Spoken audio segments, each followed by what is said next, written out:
Okay, so first thing to say is thank you very much for the invitation to be here. This is my first Glaucoma 360, and it's really, really fascinating. I've really enjoyed the session so far.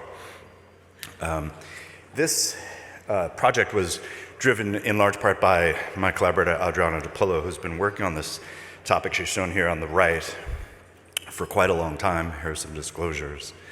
And Adriana's work has demonstrated in mouse models of optic nerve injury, including optic nerve transection and experimental glaucoma, that insulin, initially she provided insulin to mice by intraperitoneal injection, but eventually by topical eye drops. And she's shown that in several publications to be restorative, not just protective, but restorative. So starting therapy after injury led to regeneration of retinal ganglion cell, dendritic arbor, synaptic density, functional recovery, et cetera.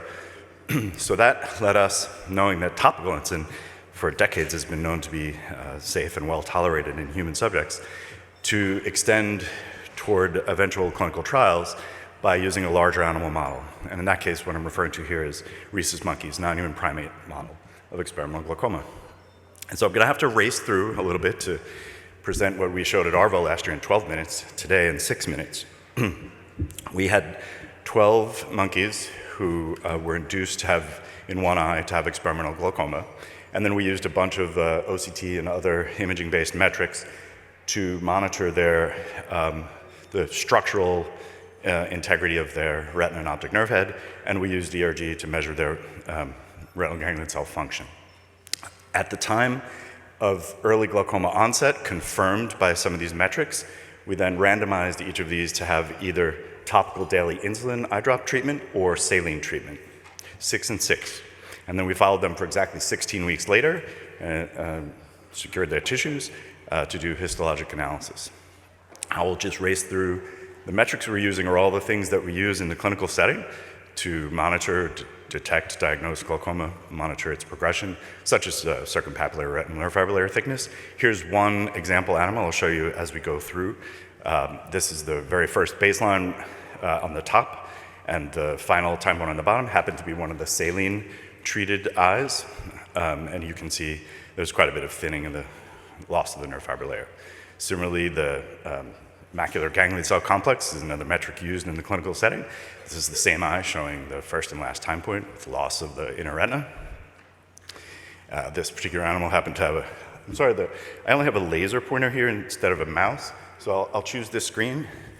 And you can see this animal had a bit of superior arcuate with, with what would be the equivalent of a nasal step there in terms of structure. And then finally, the so-called minimum rim width measurement of optic nerve head tissue. Here you can, Here you can see the thinning of the, sort of quote-unquote cupping, thinning of the neuroretinal rim, the optic nerve head, et cetera. We used the so-called photopic negative response, or PH&R, as abbreviated here on the slide, as a measure of ganglion cell function. While we're here, we're also measuring on the slide-adapted full field electroretinogram, the A wave and B wave, representing cone photoreceptor function and depolarizing bipolars, respectively.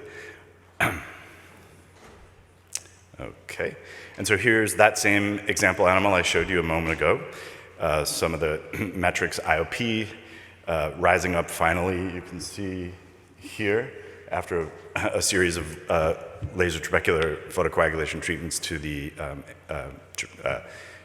treated eye. And the control eye is shown in blue, and you can see that the IOP remains stable over time in the fellow control eye.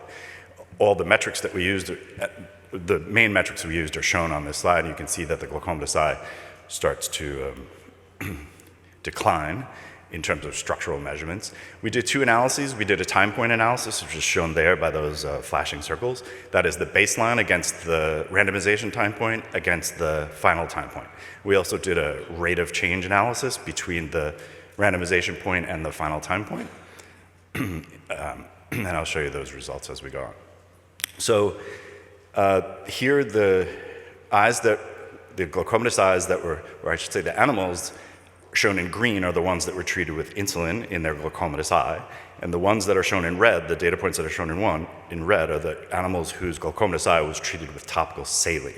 Okay, so what you can see is all 4 of these structural metrics have no significant change from their randomization point, which was down compared to their baseline, but no change from their randomization point, statistically speaking, to their final time point.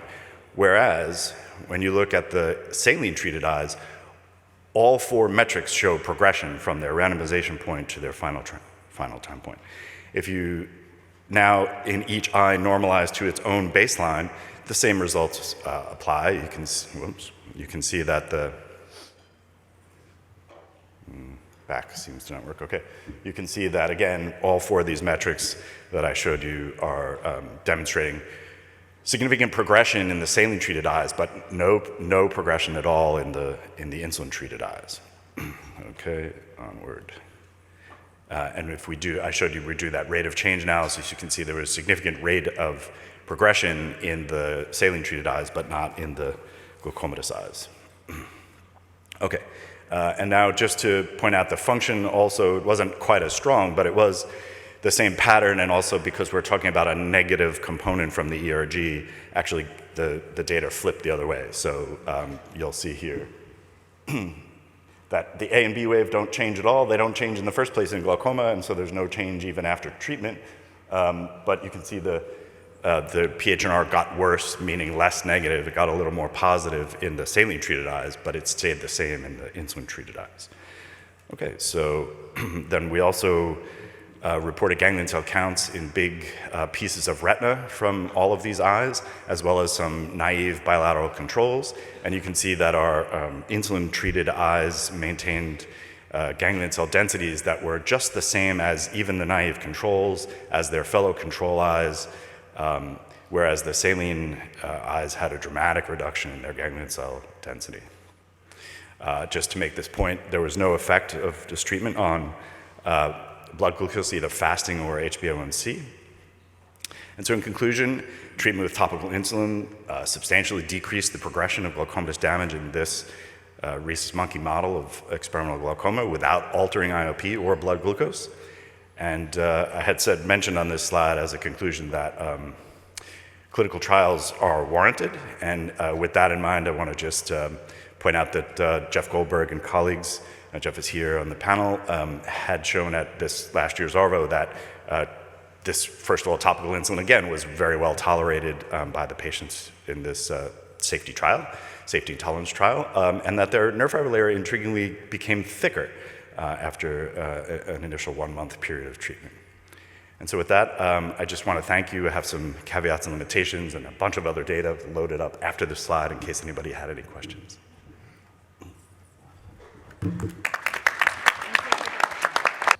Hi, thank you, everybody. And as you know, the whole morning sessions up until now, we know that for the glaucoma therapy has really been focusing in lowering the eye pressure. But what if this is only part of the solution? What if we can target at a root cause, for example, neuroinflammation?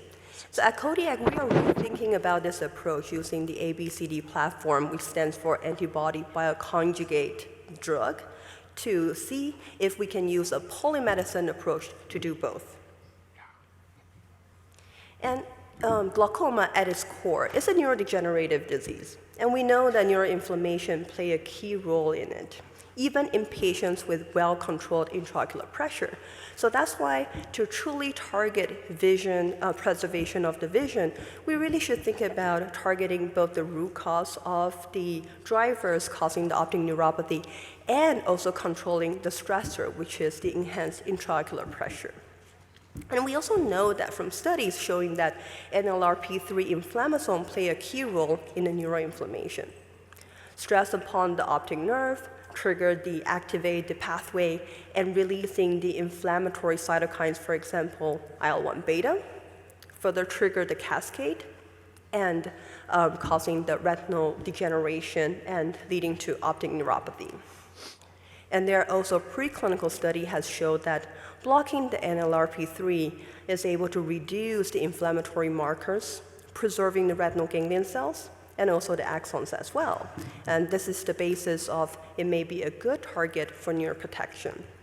And what is really interesting is that there's also literature showing that blocking the NLRP3 may also modulate the trabecular meshwork and further reduce the intraocular pressure. So that means that you may have two benefits by one therapy, which is the neuroprotection and also IOP reduction. And so since NLRP3 is an intracellular target, at Kodiak we developed a small molecule NLRP3 inhibitor to target the pathway. And this inhibitor has shown to reduce the IL-1 beta production. It also shows that it blocks the inflammasome complex formation. This is something that couldn't be achieved with dexamethasone. And also we confirmed that it engaged the NLRP3 target, which means that we are hitting the right thing. But it's not that easy to target small molecule to the back of the eye. The delivery portion has been a challenge. Using eye drop, it suffers from the poor penetration. Systemic may risk the off-target effect that we heard earlier today about some of the medicine may cause hepatotoxicity, for example. And also intravitreal of small molecule just clear very quickly. But what if we can solve that? And the publications from Genentech really nicely demonstrate that the larger the molecule, the longer it stays in the eye. So what if we can make smaller molecule behave more like a larger molecule? And this is where we are hoping to achieve with the ABCD platform. And so, tarcocimab is a great example in the retina space. By conjugating the anti-VEGF antibody to a much larger biopolymer that is optically clear, made by phosphoryl not by PAG, we were able to create a molecule that is much larger than other intravitreal biologics. A similar principle also applied to another clinical stage molecule currently in phase 3, which is a bispecific antibody called KSI-501. And so from the aqueous humor TAT from phase 1 clinical trials, tarcocimab ocular half-life has shown to be about 3 times longer than other existing biologics, for example, faricimab. And this extended ocular half-life also translates into clinical durability from multiple clinical trials from 4 different retinal indications. And what is most important thing is that the safety data from tarcocimab has been favorable up to date with more than 13,000 injections in clinical trials. So how about applying the ABCD platform in glaucoma drug development? So the ABCD platform is actually an expansion of the tarcocimab concept. In addition to antibody, actually, it can also incorporate small molecules in very high drug loading, multiple copies, and also the best thing is we're able also to tune the release of the molecule. So hopefully with this, we'll be able to extend the half-life of the release of the small molecule in the retina, in the eye space.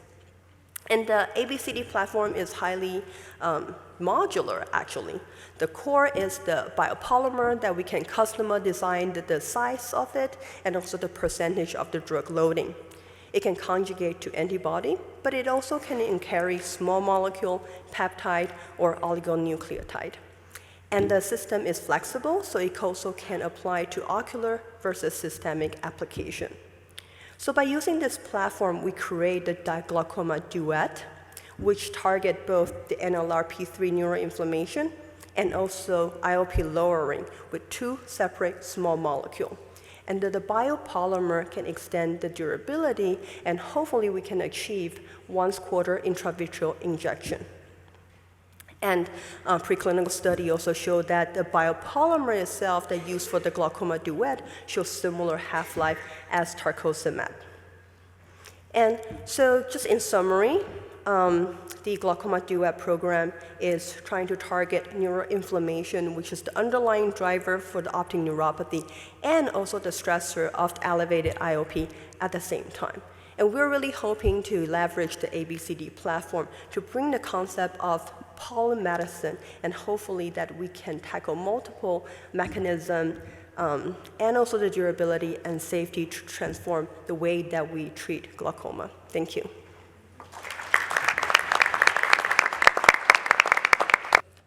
Great. Well, thank you very much. Thanks to the organizers for inviting me to speak. It's a real pleasure to be here.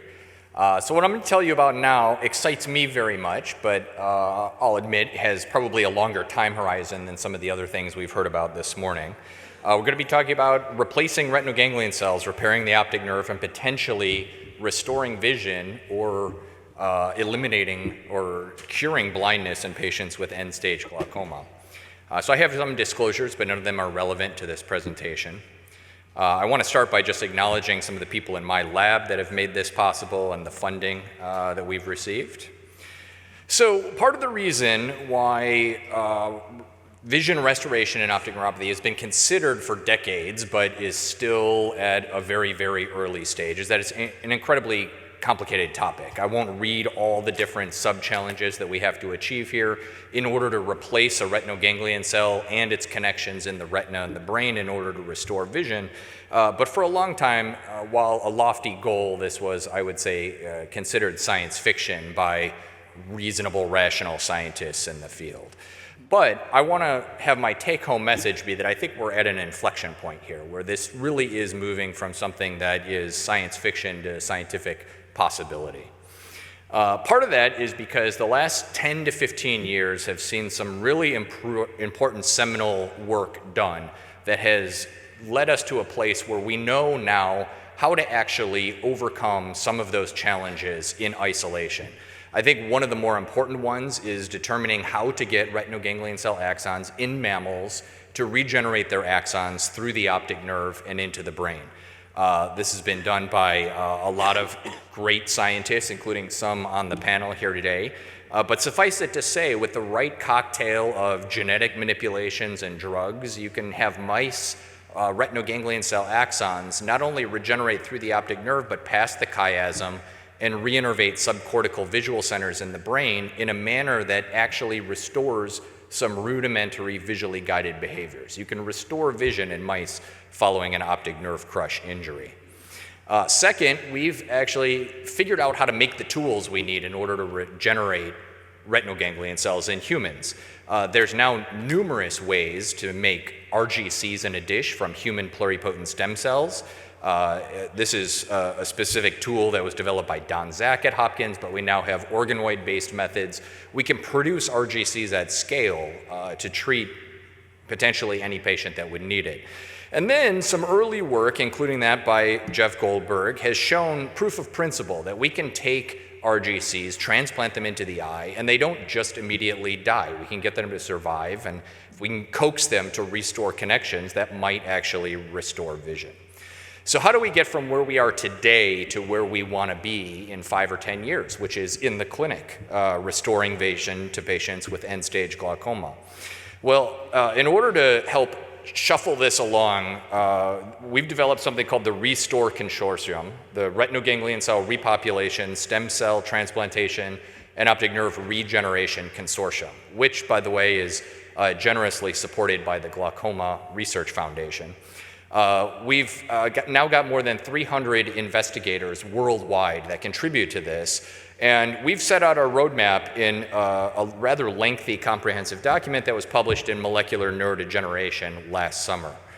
We've divided this into 4 major areas of focus. One is the ability to generate retinal ganglion cells that have subtype specification and behave electrophysiologically like the cells in the retina.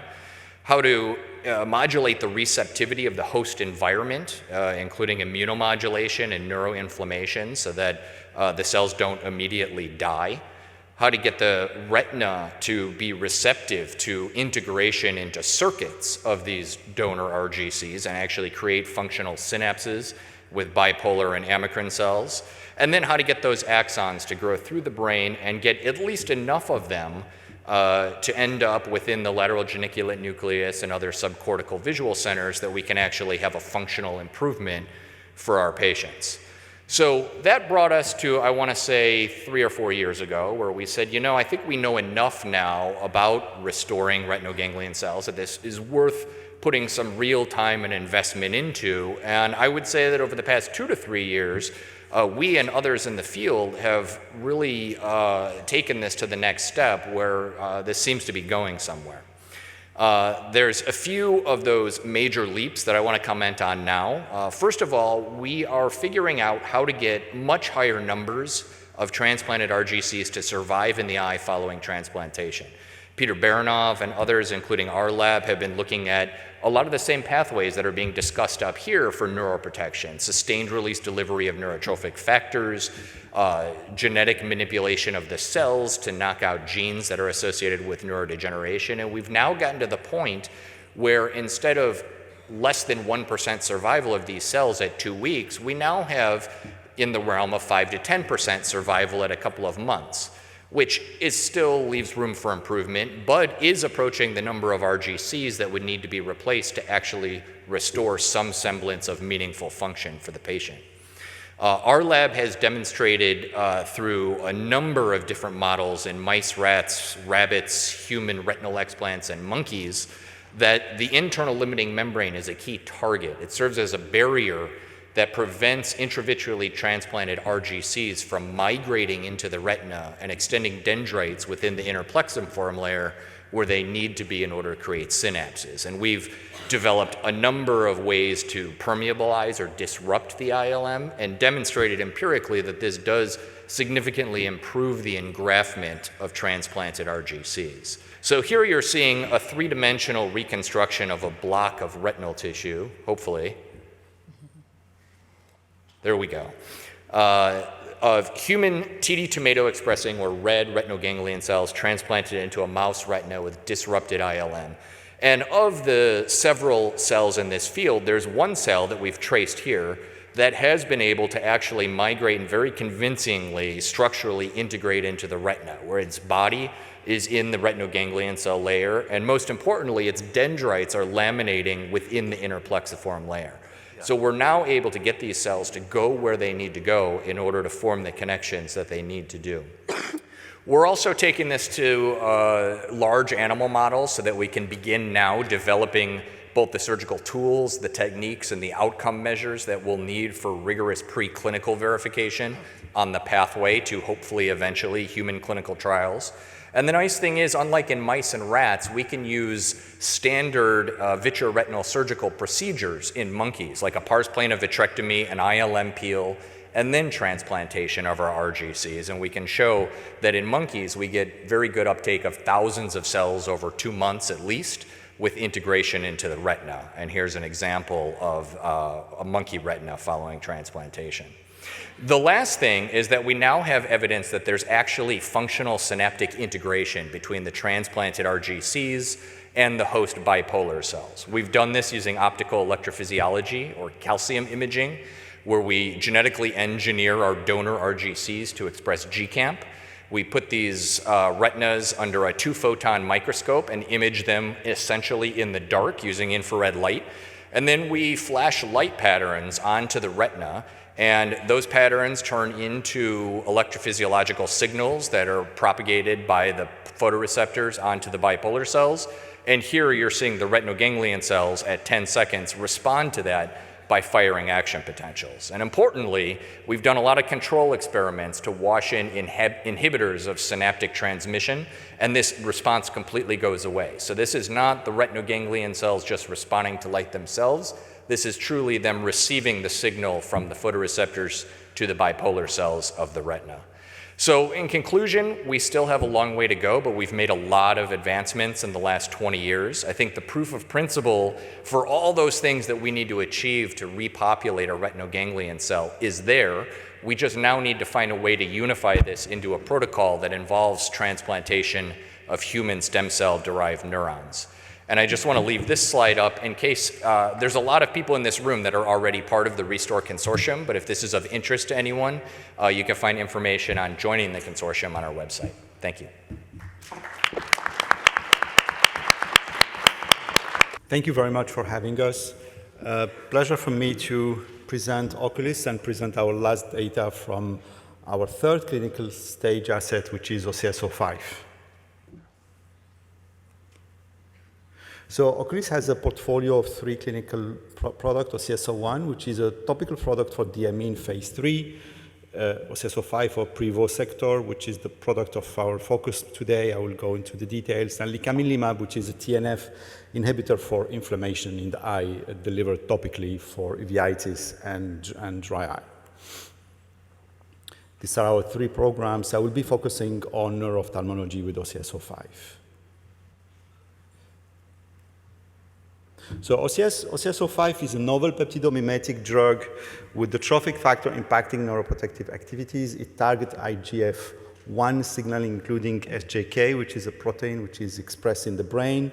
It has 3 beneficial effects: anti-apoptosis, antioxidation, or anti-inflammation. It is an activator which activates FOXO3 to reduce apoptosis. It activates NGRG1 to drive the differentiation of oligodendrocyte and activate CNTF. It is peptidomimetic in the same time, and on the chemistry point of view, it is a small molecule. Product was tested in 7 animal studies, 3 models: glaucoma, acute optic neuritis, and MS. And consistently, we measured 3 endpoints. First one is retinal ganglion cell death. The second is the demyelinization of axons, and the third is function. Of course, the function, we did it in the MS model, and it was more a mobility score.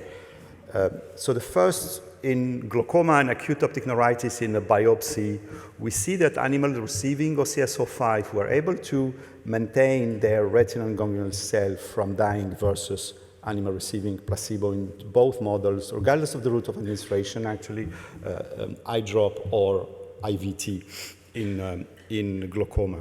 In the same time, in a multiple sclerosis model, animal receiving OCS05 were able to move faster and longer versus animal not receiving OCS05. In the acute optic neuritis model, animal receiving OCS05, where OCS05 showed that it promotes axonal sparing and reduction of demyelinization in this model. So we decided to go to acute optic neuritis, which is a difficult indication. However, at the same time, it is an indication which is able to show neuroprotection in an acute model, which has translation in both retina with glaucoma, but also neuroscience with MS. So, as you know, acute optic neuritis is an inflammation of the optic nerve. The retinal ganglion cell is in distress mode, and then it dies. We know that the current standard of care is steroid, high-dose steroid. However, we do not have treatment to prevent retinal ganglion cell from dying and demyelinization of the axon, and this is really our goal. So the study is called Acuity to 36 patients. We compared OCS05 plus steroid versus steroid alone, 5 days treatment, IV treatment, and then follow-up during 6 months. The primary endpoint was cardiac safety, as per guided by the talks, and then the secondary endpoint, which were efficacy endpoint, both were GCIPL layer, RNFL layer, and LCVA. 36 patients were randomized, 33 received the drug, and therefore the analysis is based on MITT of 33 patients. So this is just to repeat basically what we did in terms of efficacy measurement for both layers, RNFL, GCIPL, and LCVA. So the first good news in terms of safety, we didn't see more shift into ECG in the OCS05 plus steroid versus steroid alone. The 2 events were mild and transient and not clinically meaningful as per the centralized reading center. Still in safety, so no AE leading to drug withdrawal or study discontinuation, and no drug-related serious adverse events.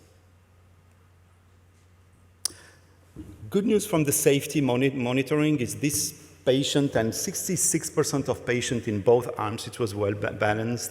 66% of patients had MS already. So we see less relapses in OCS05 plus steroid versus steroid alone. Of course, these other numbers are small, but it's very good to see this signal here.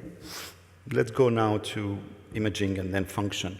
So in terms of imaging, OCS05 plus steroid showed very concretely a protection of the thickness of the GCIPL layer and therefore protection of the retinal ganglion cell. Endpoint was at 3 months and is sustained over 6 months. V3 is the last day of treatment.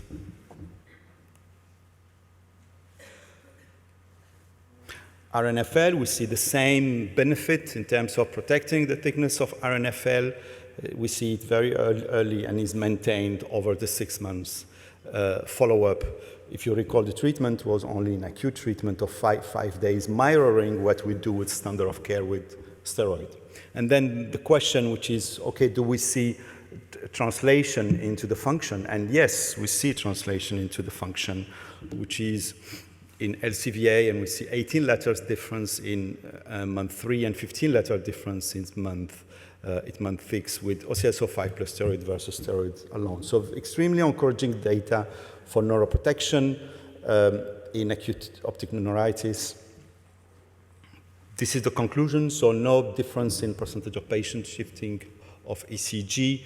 The 3 secondary endpoints in terms of efficacy were encouraging, the 3 GCIPL, RNFL, and LCVA, and no drug-related serious adverse events. So in terms of next step for us, of course, we will focus on acute optic neuritis, which is the first program with OCS05. But as you can imagine, this product opens the door for multiple clinical applications in neuro-ophthalmology and in neuroscience. Thank you very much.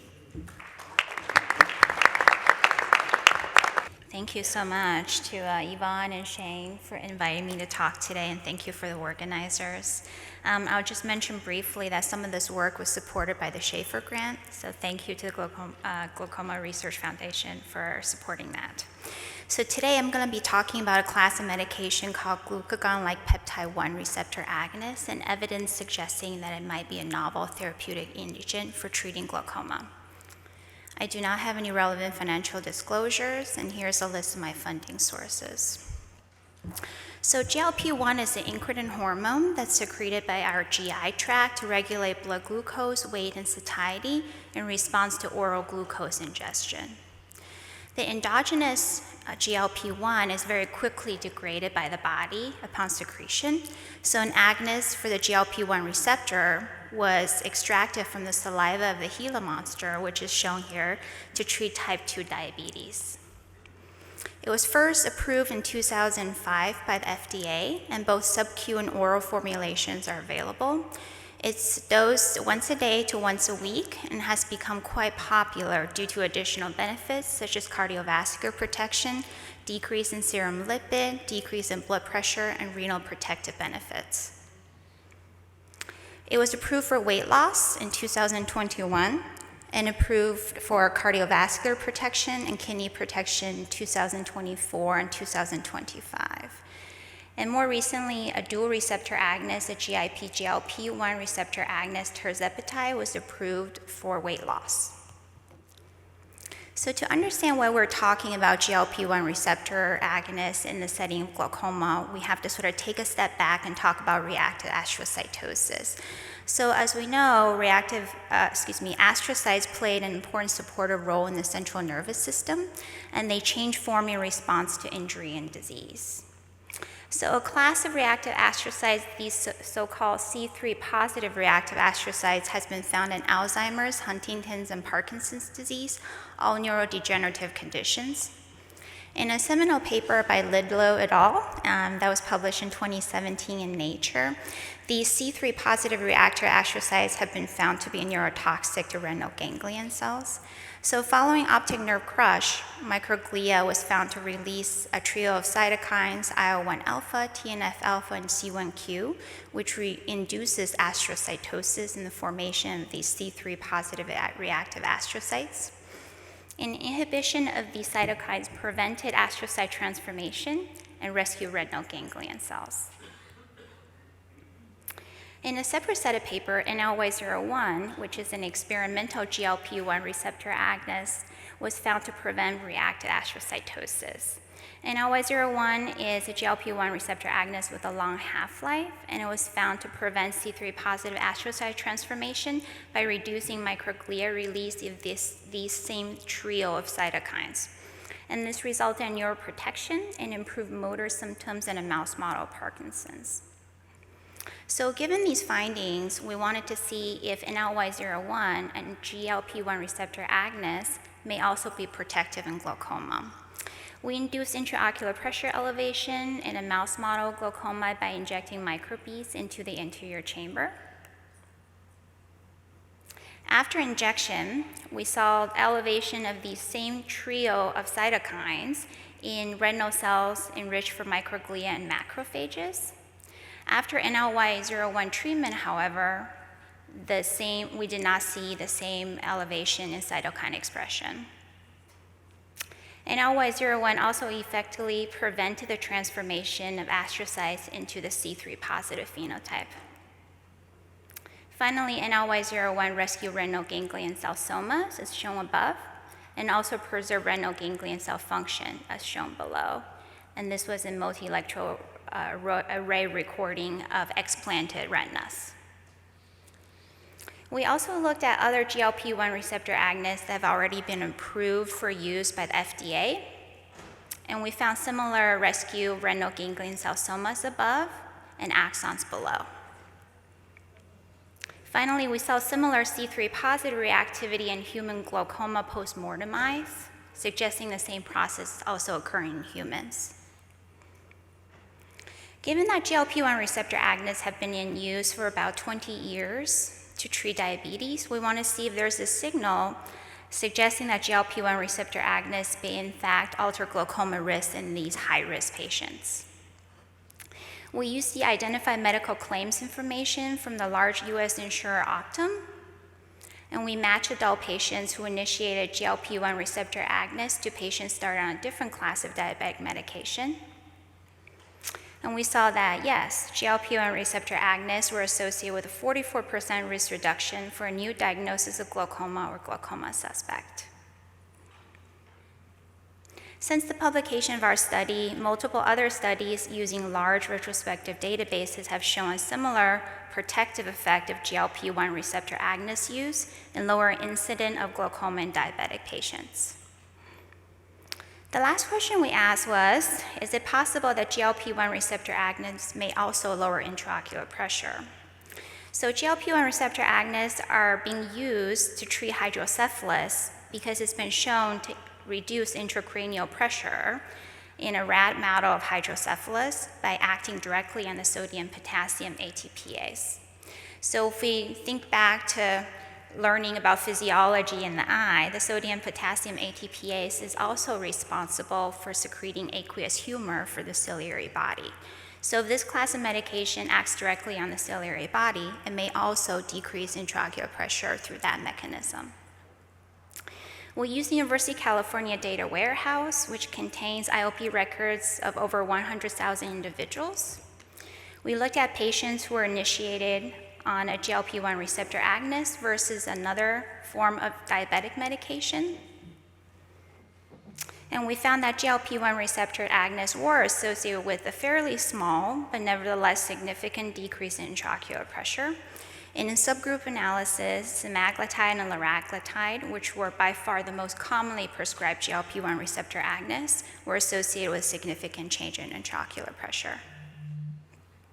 So in summary, GLP-1 receptor agonists are an incretin mimetic that has been shown to exert an anti-inflammatory effect in the central nervous system. They reduce macrophage and microglia activation and astrogliosis in the setting of elevated intraocular pressure. This has resulted in both structural and functional rescue of retinal ganglion cells in a mouse model of glaucoma. Its use is associated with a lower risk of glaucoma in diabetic patients and may also reduce intraocular pressure. Finally, a clinical trial is necessary to examine the efficacy of these class of medications as disease-modifying therapy for glaucoma. Thank you for your attention. Here are my lab members, and more information can be found on my website listed here. Thank you. Development of a glaucoma neuroprotective. So there is IP related to the identification of the targets, DLK, LZK, the DLK inhibitor, and these are handled by UCSD and Hopkins. And I am a founder of Perceive Pharma and Biotherapeutics, and they have supported some of the work you're about to see. Importantly, a lot of this academic work is done in collaboration with Don Zach's lab at Hopkins. And the beginning was we wanted to identify a neuroprotective. And if you think about it, there's been something like 300 different neuroprotectives that have been taken through neurology clinical trials, and they've all failed. That's pretty depressing. But if you think about the fact that there's 20,000 genes in the genome, it means we've searched through 1.5% of all targets. So we wanted to be able to search through the other 98, 99% of targets. And so we developed a screening platform where we take mouse primary retinal ganglion cells and we seed them into multi-well dishes. We then use RNA interference and go through the genome one by one, knocking down gene expression in each of these wells of primary retinal ganglion cells. The process of isolating these retinal ganglion cells induces an injury to the axon, which of course is important for the pathophysiology of glaucoma. So most of the wells with irrelevant knockdowns, those cells continue to die. We then use automated microscopy to go through the wells and identify those wells that have surviving neurons, and automated image analysis to tell us which wells those are. And of course, what we're interested in are those wells where gene knockdown has led to an increase in survival, suggesting that that could be a good drug target for glaucoma neuroprotection. And so we've done this and gone through the genome now multiple times, screening through every gene. And you'll find that the number one thing you can do to a ganglion cell to keep it surviving an axon injury is inhibition of DLK and its closest cousin in the genome, LZK. The nice thing about DLK as a target now is that it's been validated by multiple groups, including Joe Lucock's group, Trent Watkins, Rick Libby. And so there's very clear evidence that DLK inhibition protects retinal ganglion cells. Another thing that's actually very nice is that we're not delaying cell death. What we are doing is preventing it. So you can do in the knockout mouse. This is work done by Trent Watkins. You can look 18 weeks later in the mouse and you still see the same level of protection that you do at 4 weeks. So we're really preventing death of a retinal ganglion cell. What is the mechanism? Well, our lab and others have identified that DLK is the upstream trigger of the axon injury signal. It is essentially the retrograde messenger of axon injury that tells the soma that there's been an injury at the axon and therefore to die. And it happens via this cascade involving junk signaling, ultimately culminating in phosphorylation of transcription factors and the genetic program that ends up killing the ganglion cell. Another nice thing about DLK is that as a it's druggable. And the closest cousin, LZK, has a very similar active site, so you can make one drug that knocks out both kinases. So working with a pharma partner, we screened a library of 4 million compounds, ended up with lead hits that had micromolar potencies against DLK and LZK.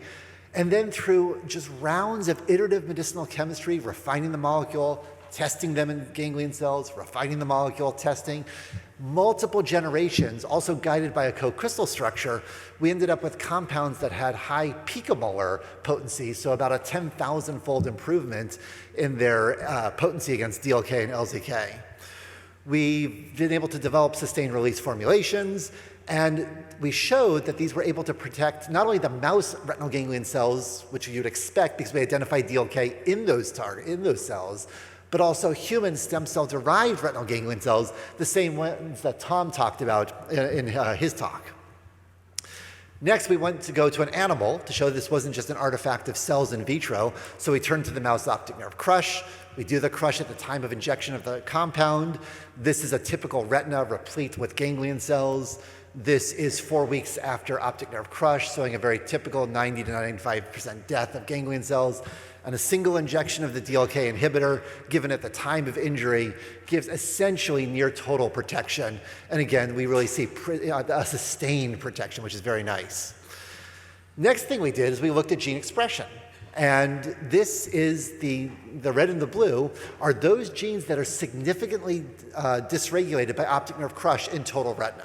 And you can see there's something like 4,000 genes that have a significant change because of the injury to the axon of ganglion cells. When we do that same experiment, this is 48-hour data, when you do that same experiment in the presence of the DLK inhibitor, that number drops to 43, a 99% reduction in aberrant gene expression, which is consistent now with what we know about DLK, that it's the messenger of injury from the axon. So if the cell doesn't know about the injury, it's less likely to have all of the dysregulated gene expression. Now, of course, and by the way, if you put this in a normal mouse, you see very little gene expression by itself, which makes sense because if the messenger's not on, inhibiting the messenger doesn't do much. So that's what you want in a good drug target. Now, of course, people criticize that everything works in mice. So the real question is, did this work in a non-human primate? And so we turned to the African green monkey-induced experimental glaucoma, where one eye gets a vehicle, the other eye gets the drug, and then we followed them, look 35 days later, and this data will be presented at ARVO, but the teaser is that when you look at the ganglion cell layer, it's not subtle. There is very nice protection, and these animals actually had pressures in the 50s and 60s for that 35 days, so really being able to protect against very robust IOP increases. So in summary, DLK and its cousin LZK seem to be key mediators of axon injury. Inhibiting that axon injury signal with a small molecule is protective to mouse primary retinal ganglion cells, human stem cell-derived ganglion cells, the mouse model of optic nerve crush, a rat model of glaucoma, and now a non-human primate model of glaucoma. Thank you to the people in my lab, and also Chi reminded me to, I was a Schaefer, the Schaefer grant got my lab started as well, so a big thank you to the Glaucoma Research Foundation. So, thank you.